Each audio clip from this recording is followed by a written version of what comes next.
Hello and welcome to the first episode of our cricket podcast from the Pavilion End. So far, we have been focusing on having a panel discussion with opinion and banter around cricket topics.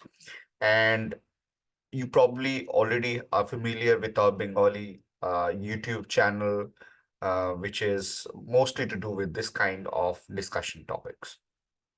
But opinions without facts are like, as Navjot Sidhu said, a woman in bikini, or to be more polite, Indian food without salt. It doesn't make any dent, and an opinion is always personal opinion. Take it or leave it. So, this new avatar of a podcast. We will try to bring you cricket topics from around the world and India, of course, but not as a panel discussion, more like a single presenter format with lots of facts and stats shown for any inference.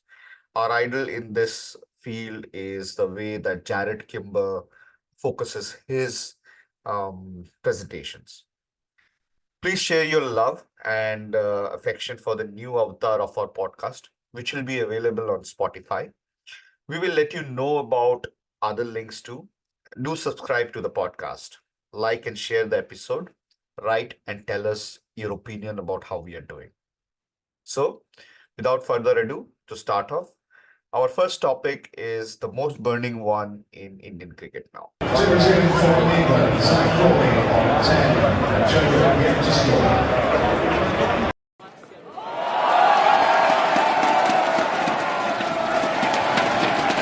Now, Rohit and Virat are the two foremost batsmen in T20I cricket. Number one and number two run scorers in T20I all time. Rohit's 4 centuries are a joint world record. Virat is the only one with over 4,000 T20I runs. There are records galore. Still the only player to maintain an average over 50 in T20I, despite playing only 100 innings, over 100 innings. Together, they have also hit the most 50 plus scores as we record now. In the last 2 years, they have played T20 since the pandemic. Rohit has hit 424 runs at 150 strike rate and 656 runs at 134 strike rate. And Kohli, who had a form slump since 2020, hit only 299 runs in 2021 at 132 strike rate, but upped that with 781 runs in 2022 at 138. Even when you look at the Indian batsmen in those 2 years, when we had two ICC T20 tournaments, only Surya Kumar Yadav crossed 1,000 runs, along with Virat and Kohli. The fourth, at a far, far way distance, is Hardik Pandya, and KL Rahul is even further away. Shreyas Iyer did hit at 140 strike rate, but only could score 600 runs, 600 odd runs.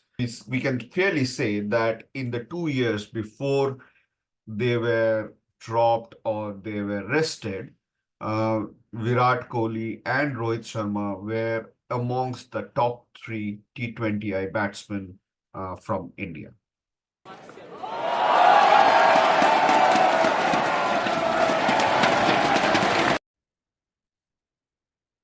Well, I can't say that they were dropped, at least on the basis of the performance. You have seen that in the last 2 years that they played T20, they were amongst the top three run getters for India, along with Surya. However, both of them were to the north of 34 years of age. Rohit, in fact, was 35 and a half when the 2022 T20 World Cup finished, and Kohli, more a spring chicken compared to him, had just crossed his 34th birthday.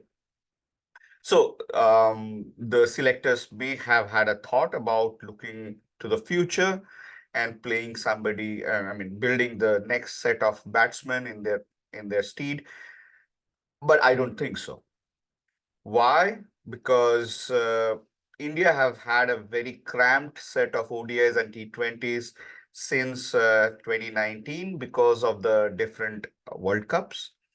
And they have been managing that by spreading it across a lot of resources. Let's take a look at how India have been utilizing Virat and Rohit in the two white ball formats across the last 5 years. you will see that it is largely has been shaped by the trophy that has been the primary goal for that year.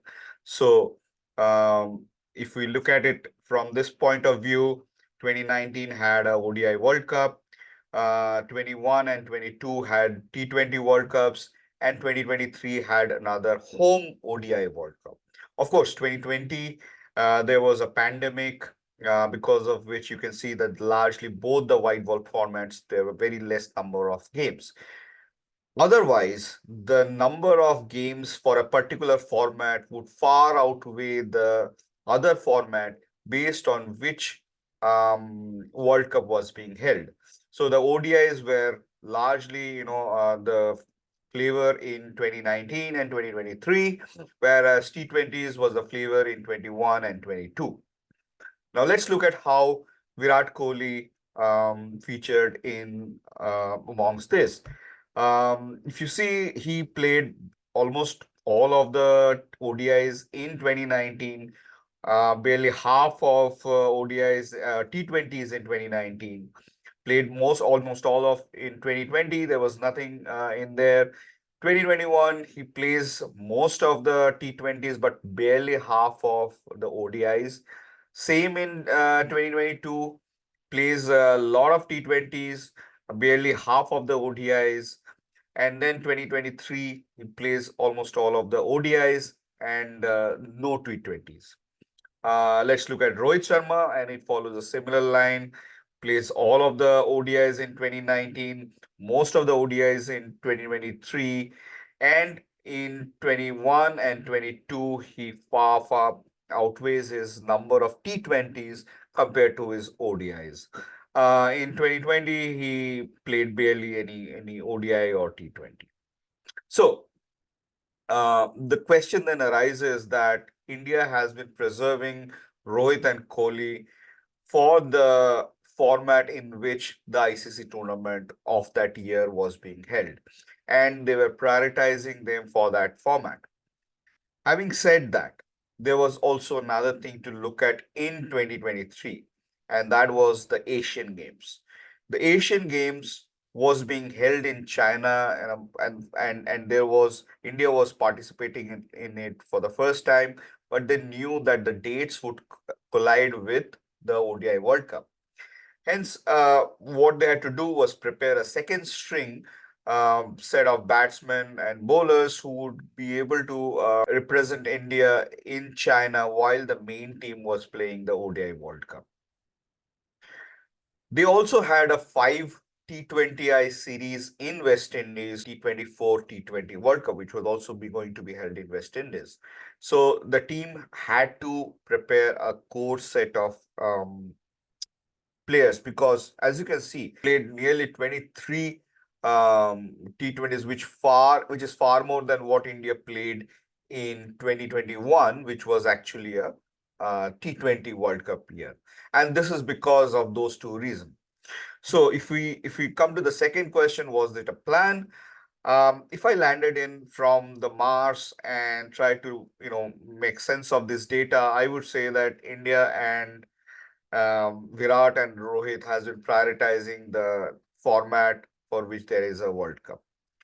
2023 ODI World Cup ended in heartbreak at the end of November.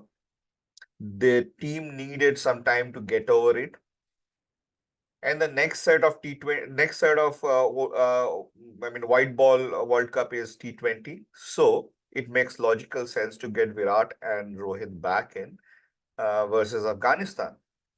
Not only that, the team that played in our Asian Games or went to West Indies, that is our future core. That may not be the current set of players who we would bank upon to go and win a World Cup. Rohit is 36 and a half, and Kohli has just passed his 35th birthday in November. So one would say that they still have at least a T20 World Cup in them, which is barely 6 months away. After all, when Jayawardena, uh, Dilshan and Sangakkara won the T20 World Cup in 2014. Sangakkara was the youngest at 35. Jayawardene was 36 and Dilshan was close to 37. And they had won it after losing four straight ICC World Cup finals, two of them T20, one of which was at home, and two of them ODI. So it's not beyond imagination to just say that Kohli and Rohit are too old to be included in the T20 team. But then again, nobody from BCCI actually said that there is a plan. Nobody said that this is how we are going to do it. No selector came forward. There was no comments from either Rohit or Kohli also in terms of how they were taking their T20 future. And that is where all of this planning and all of this rumors came up that India has moved on, or that India need to move forward from Rohit and Kohli. But once they were called back to the T20 team for Afghanistan, in absence of Hardik Pandya and Surya Kumar Yadav, who were injured and absent, all hell broke loose. There were too much lamentation across all of the news channels, all of the sports media in India and abroad on Rohit and Kohli being tied together, should be seen together, and how their combined return is spoiling India's T20 future.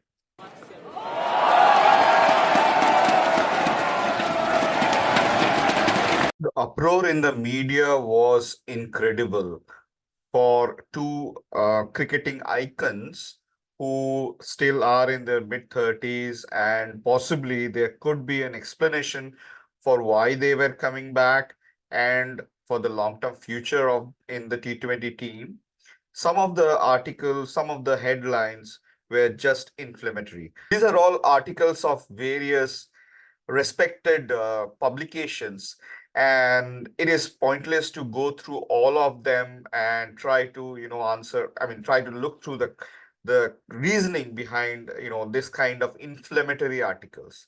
Of course, somebody like Akash Chopra is just fishing in muddy waters if he says that KL Rahul, who was a distinct fifth in terms of the runs scored, like we showed in the last 2 years that he played T20 cricket, should have been called back just because Rohit and Kohli, who were amongst the top two and who were amongst the only three members who had scored more than 1,000 runs, have been called back.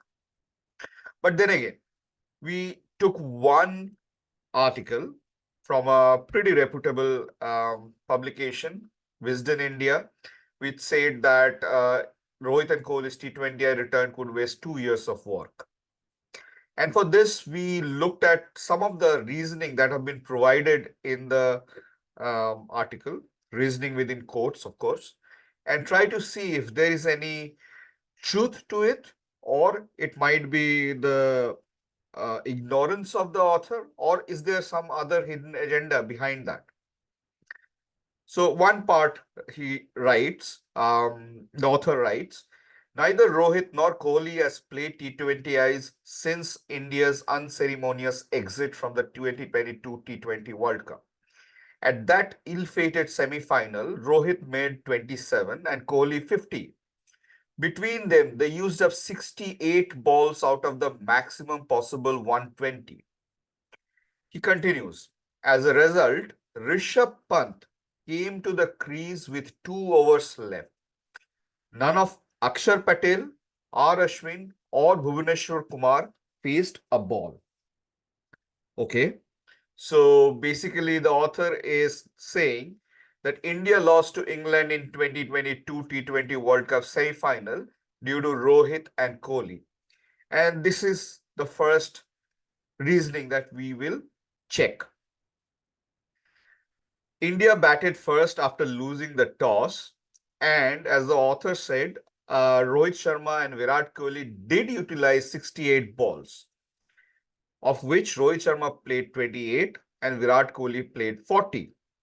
But then when even an amateur analyst, cricket analyst like me would look at this scorecard, I would not combine Rohit Sharma with Virat Kohli. Rather, I would combine Rohit Sharma with Surya Kumar Yadav and Rishabh Pant. Why?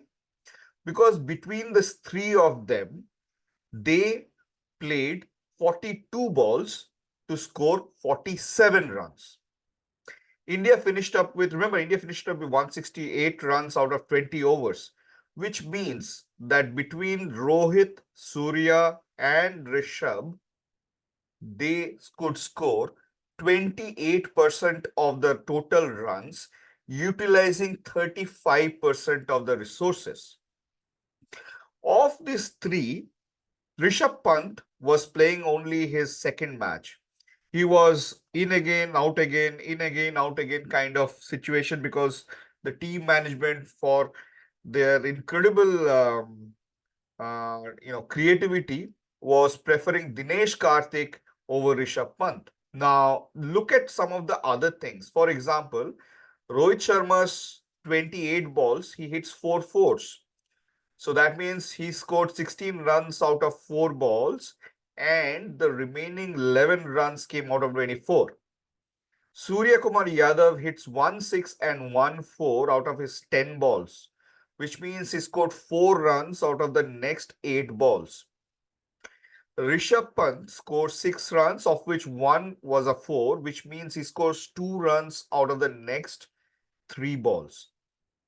When you are talking about T20 match, even a ball is an event. So every ball becomes very important, and that is why the author is talking about resources and so many things. Now, if we are analyzing a little bit further here and take out the boundary shots, then we see that these three players scored 10% of their runs, utilizing 29% of the resources. 10% of total runs. Is that the reason for India's loss? Maybe, maybe not. But definitely Virat Kohli, who scored 30% of the runs using 30% of his resources, was not the reason for that.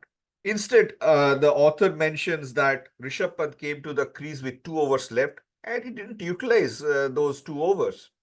He also mentions Akshar Patel, R. Ashwin, and Bhuvaneshwar Kumar did not face a ball, as if that would have changed anything in that match. Just for our readers' information, this was the performance of those players that he mentions in that tournament. Ashwin was the only one who was hitting more than a run a ball, and he had hit 21 runs out of the 18 balls that he had faced. So then why did India lose? One reason, of course, is that between Rohit, Surya, and Rishabh, they wasted too many balls. But was that all to it? Let's investigate further. This is the chart of matches played in the 2022 World Cup. If you see, 13 teams have won batting first when scoring 160 runs or more. This includes every match that was played between any test playing nation. In fact, except for Scotland's loss to Ireland in the prelims group, every time a team set a target which was 152 and above, they won. But then these two came up. These were the two semi-finals, and here the chasing team won. So apart from that Scotland match, there was one other, of course, glorious, I would say, example or exception, which is the India-Pakistan match, where Virat Kohli played one of the all-time best T20 knocks and took India to a win. But going back to the fact that every time a team which could score more than 160 would win, or more than 150 would win, would involve teams like Namibia beating Sri Lanka, Netherlands beating South Africa, Scotland beating West Indies, Sri Lanka beating Australia, Ireland beating England. And this is happening every time a team was scoring over 150 runs. So that means 150 runs was defendable. 160 plus was definitely defendable. But then let's look at another thing. This is what came up at the beginning of the England match, which is that Bhuvneshwar Kumar versus Joss Butler. You could see how the stats were stacked against Butler. Bhuvi had to just put it in place, and probably he would have, Butler, and that would be the start of it. That would be probably where India would fight back with the bowling. And then this happened. He first bowled a wide, then his first legal ball, Butler crashed because it was a wide ball. Third ball, again a wide ball. Butler again crashed it past point for a four. And then finally the sixth ball, again, which was a poor ball, which was down the leg side, and Butler clips it through mid-wicket. 13 runs came off this first over, and that's where India's spirits dropped. I would say most of the fight evaporated, and that's that. But then again, let's look at another angle of it. This is the India and the England bowling attacks. Look at the dots. India played 42 dots in 120 balls, which is 35%. England played 32 dots in 96 balls, which is 32%. So, more or less almost equal. Now, India hit 7 sixes in 120 balls, which means 1 every 17 ball. England hit 10 sixes in 96 balls, which means that 1 every 9 ball. That's like, every time, that's like 2 sixes. England were hitting 2 sixes for every 1 six that India was hitting. And that's a crazy kind of bowling performance, to say the least, in the semi-finals of a World Cup. When you have 168 runs to defend, that's not like a small total, given the context of the tournament, given how the pitches were playing, given how everybody was batting first or trying to win the matches. So then, is it really Rohit and Kohli? Is it just Rohit? Is it just Kohli? You make your call. So essentially, this is basically a incorrect assumption. The reasoning is totally false. Let's look at the next reasoning from that same article. At the T20 World Cup, this was not the first time India batted first, put up an inadequate total and lost. Before the 2022 semi-final, they had lost the final in 2014 and the semi-final in 2016, 2 league matches in 2021, and even the South Africa match of 2022. Now, these are all facts. Nothing to do with that, right? So, India did bat first, did lose, and then the killer line. Rohit and Kohli were the only Indians who were part of all 6 defeats. As if Rohit and Kohli are intrinsic to India bottling bat first losses in T20 World Cups. So let's take a look at each one of those matches in detail. The 2014 T20 final was in Mirpur, Dhaka.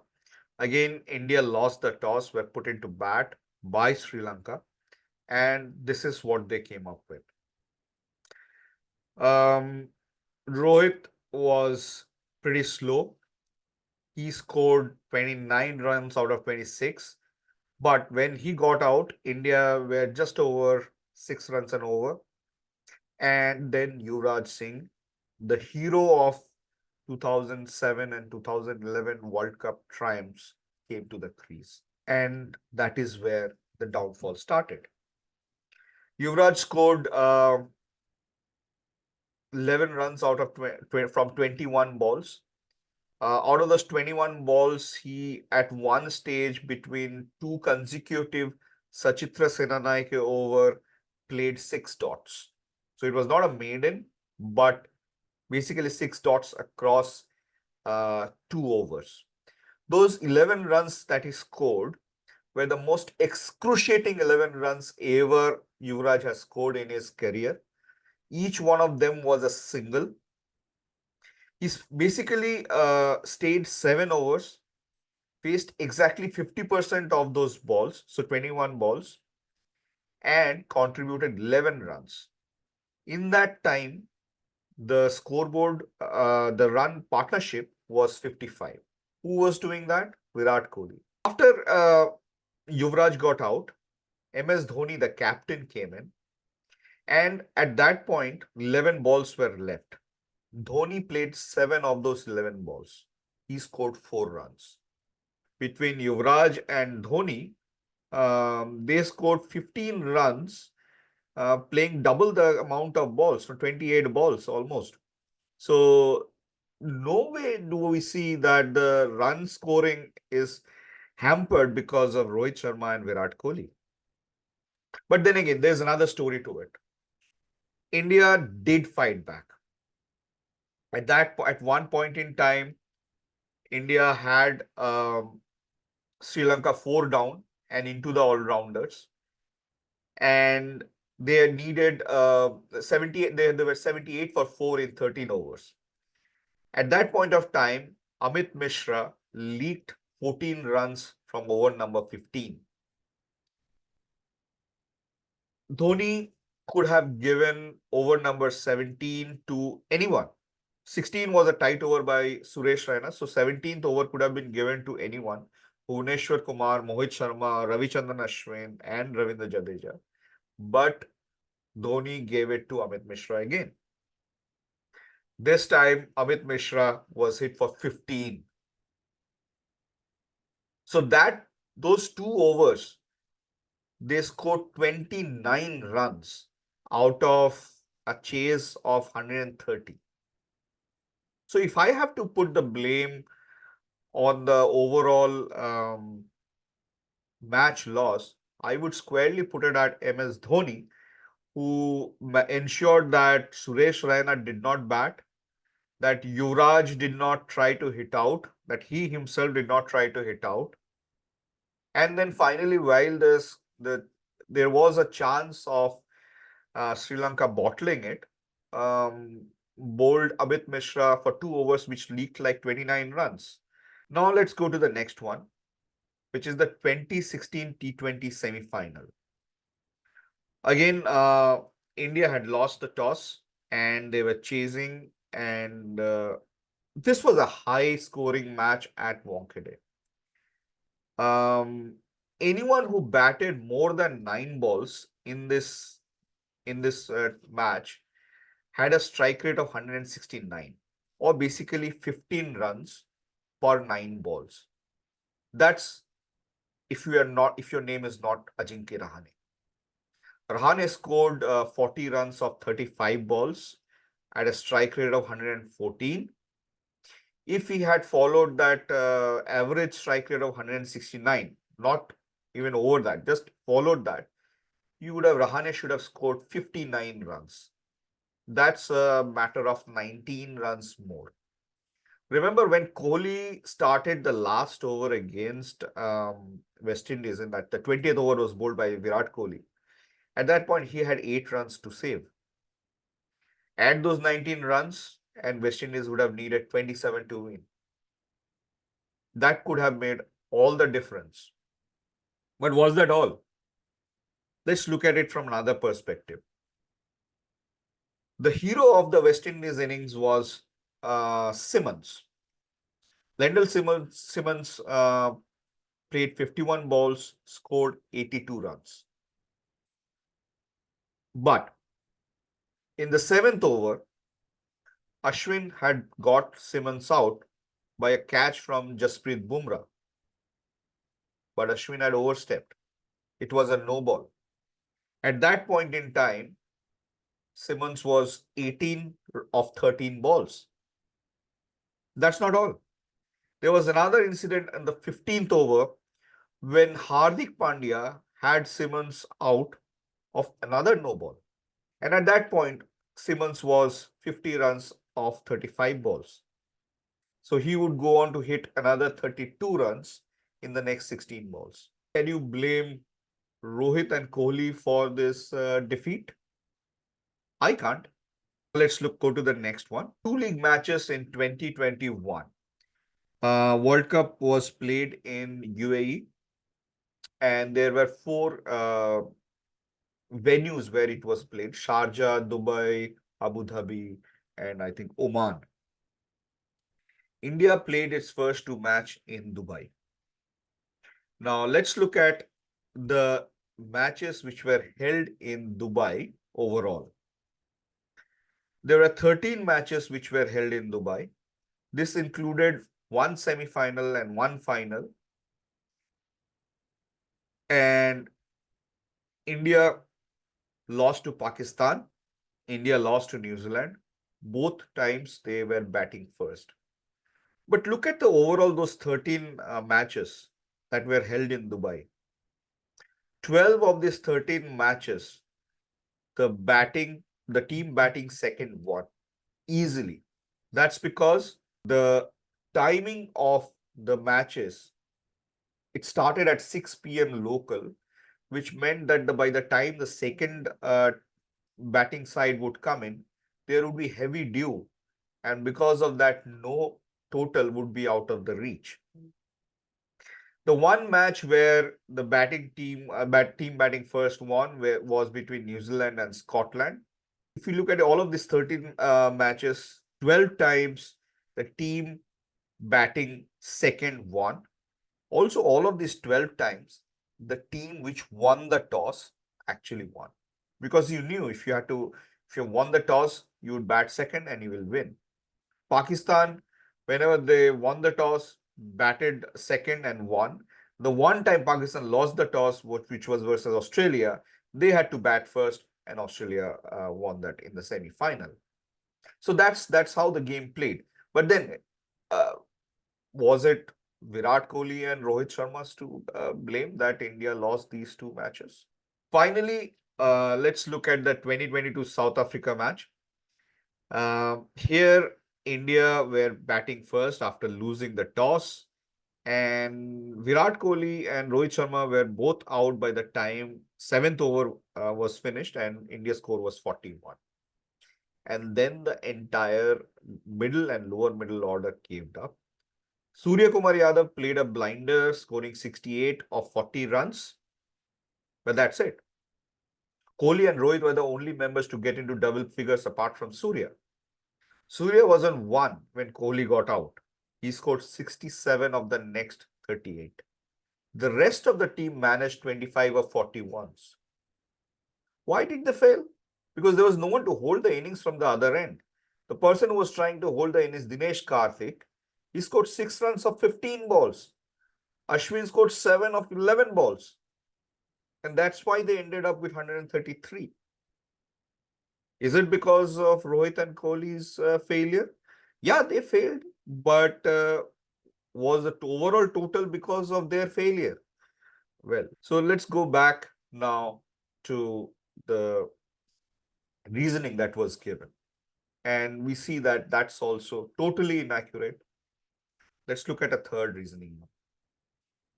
India gave out maiden T20 caps to several players in this phase, recalled a few, and stuck to the others. Yashasvi Jaiswal, Shubman Gill, Rinku Singh, Tilak Verma, and in brief stints, Rahul Tripathi and Jitesh Sharma all scored quicker at rates in excess of 140. Some even breached the 150 mark, with Surya Kumar Yadav firmly establishing himself as the greatest batter in the format and Hardik Pandya providing the balance. It would have been logical to stick to these batters. Now, I have multiple issues with this. First of all, he's saying that there are options which are better, and those better options are not being tried. We'll take a detailed look at that. Second thing, he says that Surya Kumar Yadav is the greatest batter, or the GOAT of this format. We will take a look at that also. Thirdly, he's saying Hardik Pandya provides balance, but then he doesn't know whether Hardik Pandya will be fit enough to return for the IPL and this World Cup, let alone provide the balance. So we are not sure about Hardik Pandya, but let's look at the other two. So the question that we are trying to check is the alternates are doing great and Surya is a GOAT. So when the alternates are doing great, let's check at the openers. In the 1 year when Rohit and Kohli has not been playing, this is what India's openers have done when playing against test playing nations, decent test playing nations. I've not included teams like Zimbabwe or Ireland or whatever. And where they have batted at least 5 times in the opening positions. This is indeed impressive, like the author mentions. Ruturaj Gaikwad has over 150 strike rate. Jaiswal has over 150 strike rate. Gill striking very close to 150. In fact, it's only Ishan Kishan who has disappointed in the opening slot, striking at less than 100. But then the World Cup will be in West Indies, not at home, right? So let's look at how these players do when they are batting outside of home. And our circle is very small because Rituraj and Ishan Kishan have not batted 5 innings outside India. So let's go with Jaiswal and Gill then. Jaiswal clearly has had a very stupendous start to his career. He is striking at 142, has scored 150 runs in the 6 innings that he has batted. Of course, more than half of those runs came in 1 innings only, but then he has scored 250s. He's also scored 2 ducks. Very, you'll always have to, keep these things in mind. Shubman Gill is absolutely pedestrian when he is playing outside India. He is striking at 118. He has scored 110 runs in 7 innings, of which 77 has come in just one match, and he too has been out for a duck once. So then let's look at how Rohit was performing abroad in the last year of the year when he was playing T20s. He played 17 matches, which was in away or neutral venues.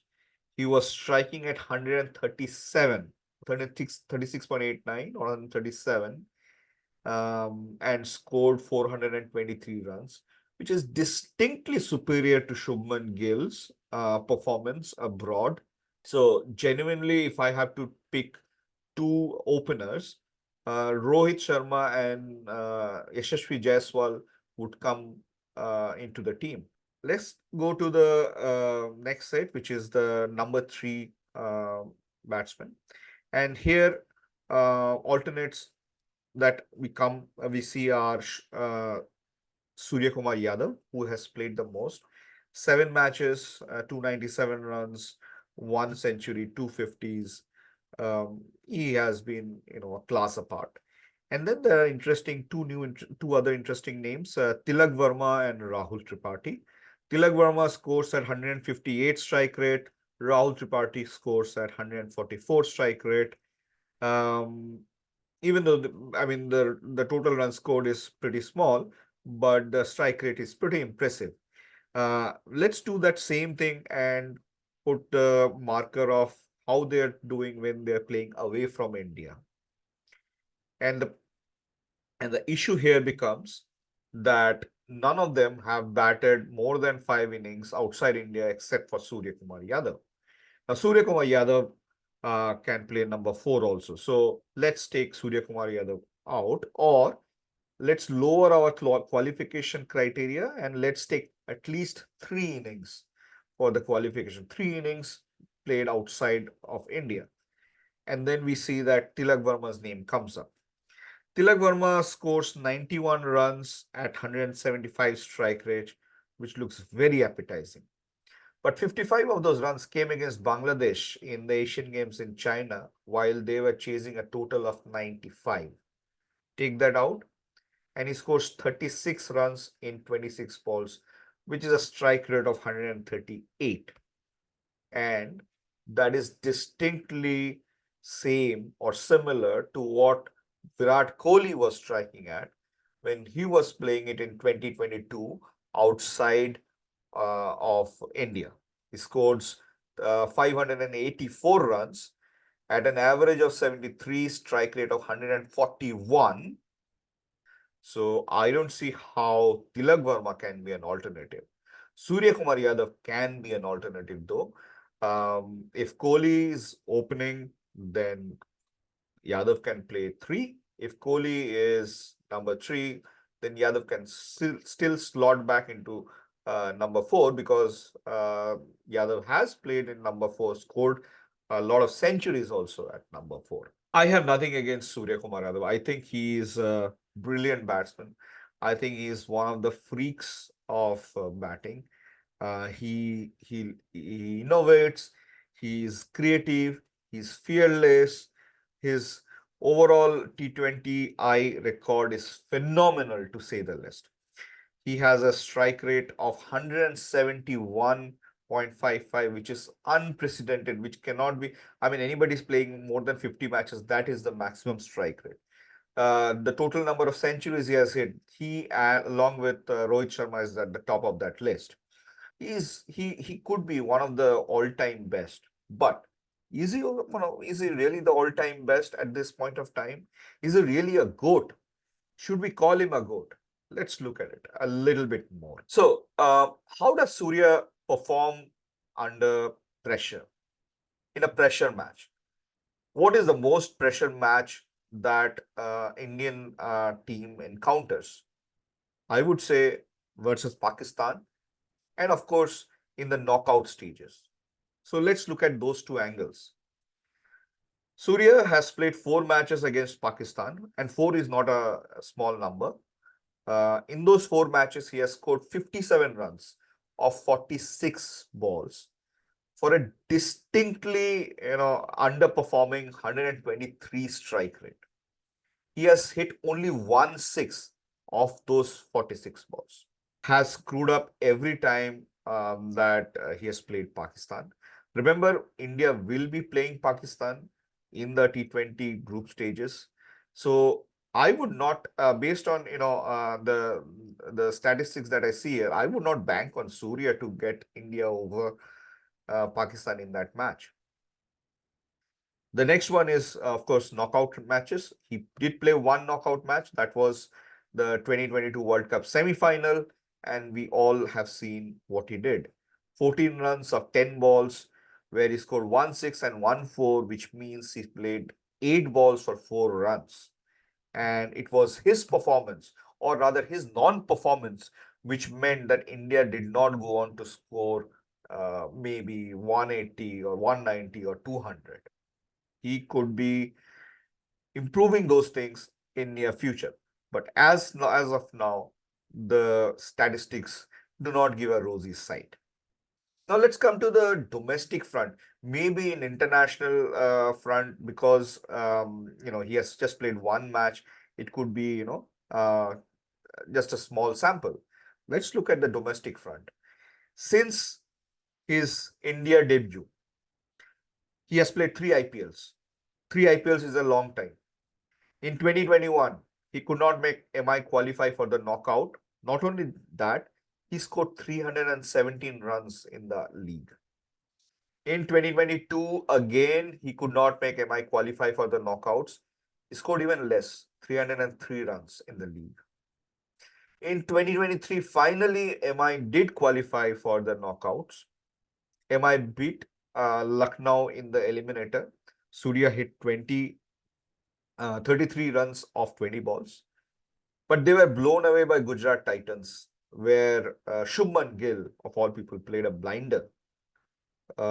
Surya scored 61 runs of 38 in qualified 2, but MI were out. or it has never been seen that Surya Kumar Yadav has won a match on his own, which has been high pressure, whether in domestic or in the international front. Now, people may come at me saying this is sacrilegious and it's only a matter of time before he does it. But when he does it, these stats will go away.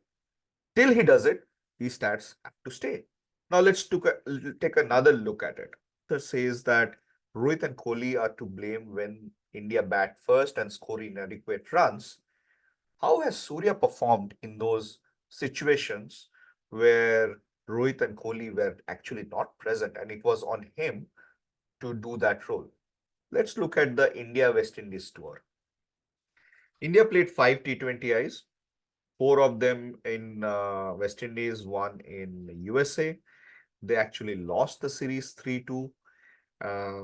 If you look at it from this angle, then the batting lineup minus Rinku Singh, that the new generation were supposed to come and replace Rohit and Kohli, actually played in this series.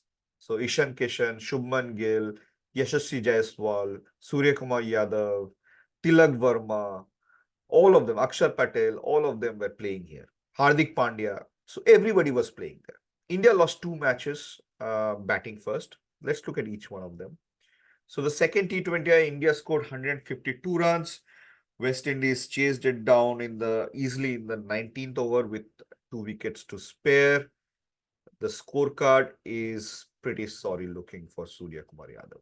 So no Rohit, no Kohli, still India batting first and putting a very inadequate score. But this is not all. Let's look at the second match India lost. This is the fifth match. Remember, at this point of time, India had fought back, mostly aided by Surya in the chasing. Third and fourth matches, India chased well. And then the fifth match, it was tied 2-2, and India could have won it. And then India batted first. And this is what happened. Surya Kumar Yadav scores 61 runs. Total is 165, so that's very significant. But look at the strike rate. The strike rate is definitely Virat Kohli-like. 135. So India comes up with a very, very subpar total of 165. West Indies chases that down with 2 wickets down, 171 for 2. Tell me, how is this different from the World Cup T20 semi-final where India scored 168? So let's go back then to the third point, and we see that this is also absolutely off the mark. There are no alternatives which really shine apart from Yashasvi Jaiswal. So if none of those reasons are accurate, then what exactly was the reason for all of this noise? To find that out, we go back to that same article which we have been quoting so far from Wisden India. And there is one section that I would like to read, which says, "But this is not about Rohit versus Kohli. It cannot be. If one is picked in the 11, so will the other. Fans know that. Pundits know that. Anyone who knows Indian cricket knows that. The alternative is too blasphemous to expect of a relatively new selection panel." So what he's trying to say is that the selection committee doesn't have the balls to select either just one of them. Now that is something you need to wonder about. If you had to select only one of them, who would you select? Let's look at the records. This is the ICC T20 World Cup 2022-2023, which was the last tournament that these two gentlemen played. Rohit was captain of the Indian team, but he scored 116 runs of 109 balls. Highest was 53. Virat Kohli, on the other hand, was the tournament top scorer with 296 runs. Let's look at the 2023 now. Remember, they did not play any T20I, but they did play the IPL. So what does the IPL show?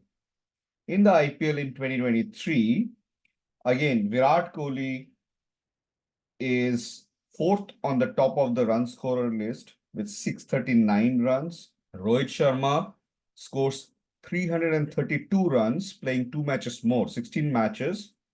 Definitely, from the naked eye, it seems that Virat Kohli has had a much better World Cup, has had a much better IPL. Let's put it into action. Performance in the last 3 years. 2021, there was a T20 World Cup. 2022, there was a T20 World Cup. 2023, they did not play any T20I, but did play in the IPL. And this is what we come up with. So Rohit is striking it more like at 152 in 2021 with a relatively modest, with a relatively good average close to 40. This is absolutely beast-like. And look at how he then falls down in 2022. It comes down to the strike rate comes down to around 134 point something, 35. And then in IPL, he strikes it even closer to 132.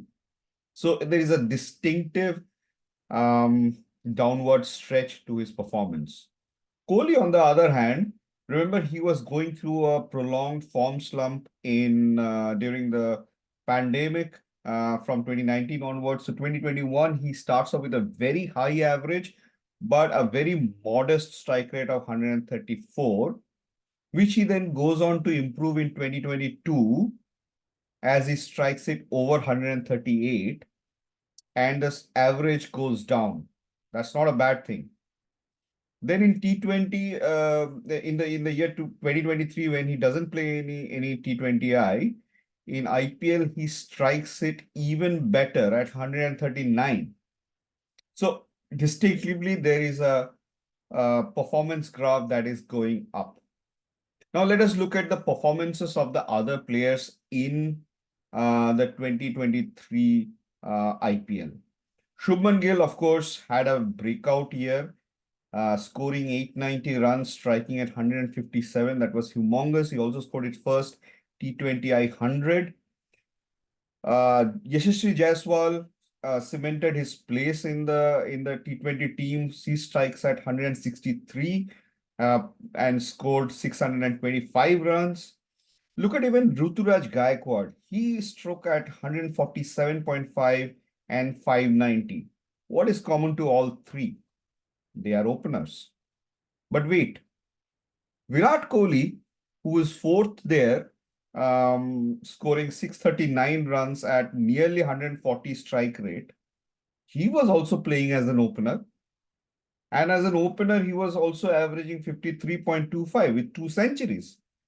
So there are 4 openers in the top 8 who are performing way, way better than what Rohit Sharma is doing.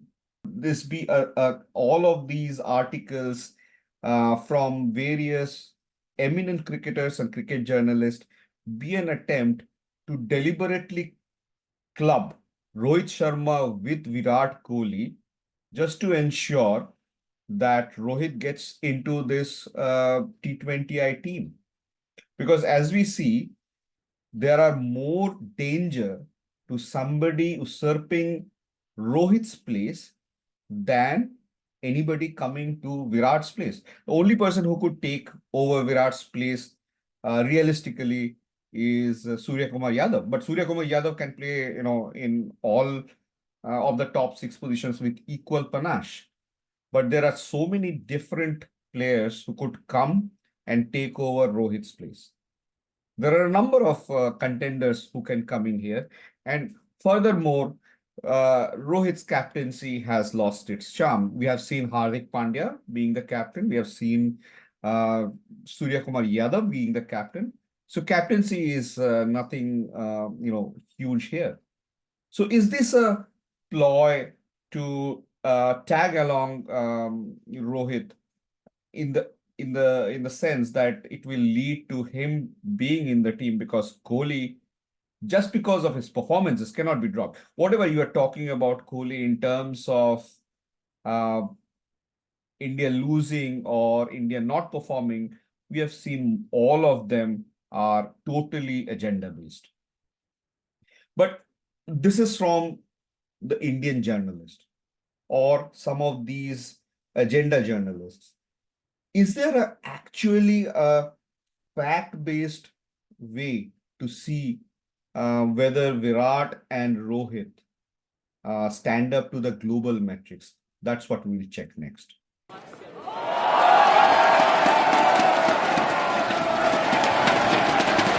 In the last 5 years, globally, how the number 3 slot has fared. And we are keeping it down to batsmen who have scored at least 500 runs in that slot, playing against uh, decent opposition. So I'm not taking oppositions like Ireland or whatever, Scotland, those kind of things. And 5 names come to the fore. Mitchell Marsh, Nicholas Puran, Virat Kohli, David Malan, and Kane Williamson. Kohli sits right in the middle of that lot in terms of strike rate. Again, I'm all doing this with respect to strike rate because that is the mantra by which we are beating this beast. So Mitchell Marsh is definitely one of the best number threes going in white ball cricket right now. The destructive power of Nicholas Puran is well known. But then Kohli's numbers look slightly worse off in terms of when we look at it from the 5 year span.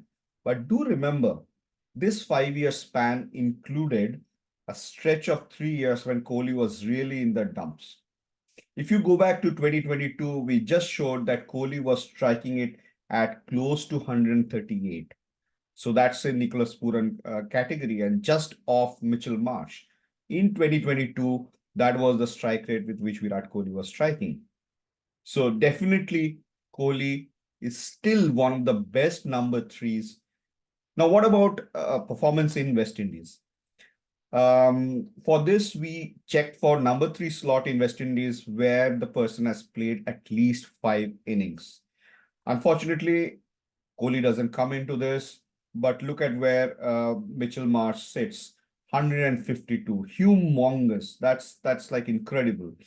2 Englishmen stand there, Will Jacks and James Vince. But then again, Nicholas Puran with 145 is also there. And that's where Kohli sits in, below 143. So if you look at it from a West Indies based performance perspective, then probably Virat Kohli is the 4th best number 3 amongst all countries. Let's now go to the next one, which is the opener slot. And again, we do the openers for the last 5 years. And whoa, Rohit Sharma sits way in the middle. And again, remember, this is Rohit Sharma across 5 years.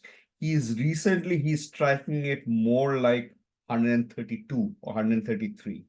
It's nowhere near the caliber of Phil Salt or Finn Allen or Josh Butler or even Lewis or Trevor Seifert or Sterling or even Quentin de Kock and David Warner. Forget, I mean, some of the other openers that even India has got. So even if you go by this, there are at least 5 to 6 teams who have better openers than Rohit Sharma just by his 5 years number. And if you take it by his current numbers, his 132 numbers, in fact, all 10, even Liton Das is striking it better than that. So all 10, Liton Das, Ramanullah Gurbaz, they are also, well above his current set of numbers. If I look at it again from openers in West Indies for the 5 last who have played at least 5 innings in West Indies, Phil Salt again is top of the list. Even Lewis is there. Tom Banton, Lendl Simmons. Rohit Sharma's overall strike rate falls below Quinton de Kock. But if we have to take his current strike rate, it would probably go close to Jason Roy. So definitely, in terms of opening, we are really lacking We do not have the explosive openers.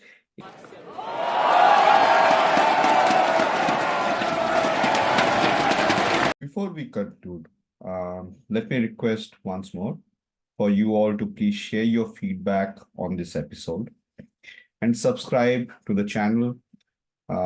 Please click on the like icon and share with your friends. Our work is guided by the feedback that you give. Now, onto the topic. India doesn't really have a great chance in the 2024 World Cup. And there are many reasons for that. Some of them are, top of them would be, according to me, absence of batsmen who can bowl or bowlers who can bat, injury to Hardik Pandya, lack of explosive openers, lack of a good left-handed batsman, too less gap between IPL and ICC tournaments in June. And of course, there is the historic nervousness in knockout rounds of ICC championships. If they can overcome all of this, then it will be a fairy tale story, just like it was for the Sri Lankans in 2014 after losing 4 ICC finals in 5 years. However, inclusion of Virat and Rohit for T20 World Cup is not one of this issue. If you take it in isolation, then Rohit doesn't deserve a slot in T20Is, but Virat does. India needs dynamic openers, and modern lot only Jaiswal fits that bill.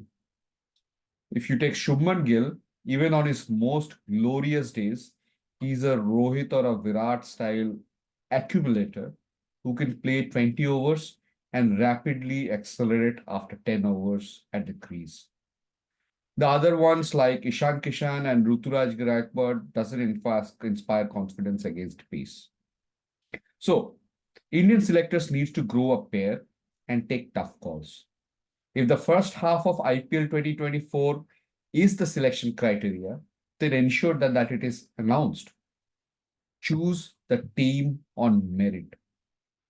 If Rohit continues to flounder, take the call to action. Irrespective of what Virat has been doing, do not link them, and vice versa, of course. And finally, please stop this agenda-driven journalism. It has been a pleasure bringing you this story. Thank you.